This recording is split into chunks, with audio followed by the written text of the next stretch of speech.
ఇంట్లో ఎక్కువ చిందరవందరగా ఉండే గది ఏదంటే అందరూ కిచెన్ అనే చెబుతారు. నిత్యం ఉపయోగించే గది కావడం, వంట చేస్తున్నప్పుడు పేరుకుపోయే కూరగాయల తాలూకు వ్యర్థాలు, వంటకు ఉపయోగించిన పాత్రలు, తిన్న తర్వాత వదిలేసే పళ్ళాలు, వీటికి తోడు గదిలో తేమ, బొద్దింకలు ఇవన్నీ కిచెన్ను అపరిశుభ్రంగా మార్చేస్తూ ఉంటాయి. వంటగది అపరిశుభ్రంగా ఉంటే అనారోగ్యాల బెడద కూడా పెరుగుతుందని హెచ్చరిస్తున్నారు నిపుణులు. వంటగది పరిశుభ్రత ఎంత ముఖ్యమో ఇప్పుడు తెలుసుకుందాం.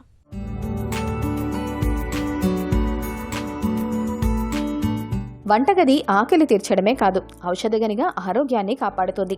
దీని శుభ్రతపై నిర్లక్ష్యం వహిస్తే అది సర్వరోగాలకు ముఖద్వారంగా మారుతుంది. మన ఆరోగ్యంలో వంటగది ముఖ్య పాత్ర పోషిస్తుందని జాతీయ పోషకాహార సంస్థ కూడా గుర్తు చేస్తోంది. మనలో చాలా మంది వండిన, తిన్న పాత్రలను సింక్, డైనింగ్ టేబుల్పై వదిలేస్తుంటారు. వంట చేసేటప్పుడు ఒలికిన నీరు, మిగిలిన ఆహార పదార్థాలతో పాటు గదిలోని తేమ అలాగే ఉండిపోతుంది. అందరూ పడుకున్న తర్వాత మొదలవుతుంది బొద్దింకల స్వైరవిహారం. వీటిని ఎలా వదిలించుకోవాలో తెలియక రకరకాల ప్రయత్నాలు చేస్తుంటారు. తిన్న పాత్రలను రాత్రి పడుకునే ముందే శుభ్రం చేసుకోవాలి. తద్వారా వంటగదిలోకి బొద్దింకలు రాకపోవటమే కాక గిన్నెలను శుభ్రం చేయడం కూడా సులువవుతుంది. తిన్న పాత్రలు, మిగిలిన ఆహారం అలాగే వదిలేస్తే పాడే దుర్వాసన వెదజల్లుతాయి. వండిన, తిన్న పాత్రలు సింకులోనే ఉంటే వంట చేసేందుకు వేరే పాత్రలు ఉపయోగించాలి. వంటగది స్థలాన్ని ఇవి ఆక్రమిస్తాయి. ఉన్న వాటిని ఎప్పటికప్పుడు శుభ్రం చేసుకుంటే ఖర్చు, స్థలం, శుభ్రత మూడు కలిసి వస్తాయి. ఇక వంట చేసిన తర్వాత ఆ ప్రదేశాన్ని వెంటనే శుభ్రపరచాలి. కిచెన్ కౌంటర్ ప్రాంతంలో ఆహార పదార్థాలేవి లేకుండా చూడాలి. పాత్రలను కడిగిన తర్వాత సింకును శుభ్రం చేయాలి. దాని చుట్టుపక్కల తేమ లేకుండా చూసుకోవాలి. వారానికి ఒకసారి వంట సోడా, వెనిగర్తో కడగాలి. వంటగదిని శుభ్రం చేసేందుకు, పాత్రల తడిని, చేతులను తుడుచుకునేందుకు వేర్వేరు వస్త్రాలను ఉపయోగించాలి.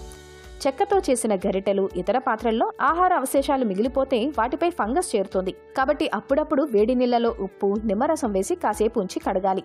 గదిని శుభ్రం చేసే బ్రష్లు, ఇతర స్క్రబ్బర్లలో చేరిన అవశేషాలను వేడి నీళ్లలో బేకింగ్ సోడా వేసి శుభ్రం చేసుకోవాలి.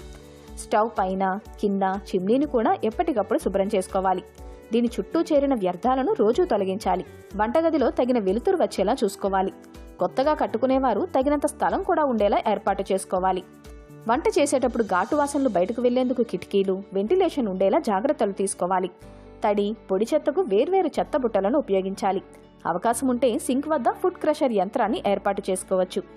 సింక్ వద్ద నీళ్ల పైపు తగిన ఎత్తు, దూరం ఉండేలా చూసుకోవాలి. లేదంటే నడుం నొప్పి బాధించే అవకాశం ఉంది.